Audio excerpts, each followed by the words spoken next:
Hey, Kalam here. In this tutorial, I'm going to show you how you can crop a video on Capcut PC. So without any more time wastage, let's get started. First, I'm going to Capcut. Then you need to import a video. So I click here. You can see I import a video from my computer.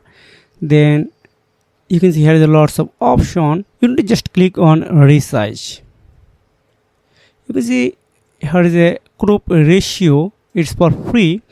Then you are able to 1 by 1, 3 by 4 and 4 by 3, 16 into 9, 9 by 16. If you want to keep it a short, you can see this is a method. But if you want to keep it 1 by 1, but if you want to keep it custom, just click here. You can open up this one. So this thing you need to do, just click on confirm, then go to export, then download a video. So this is a method you can crop your video on Capcut.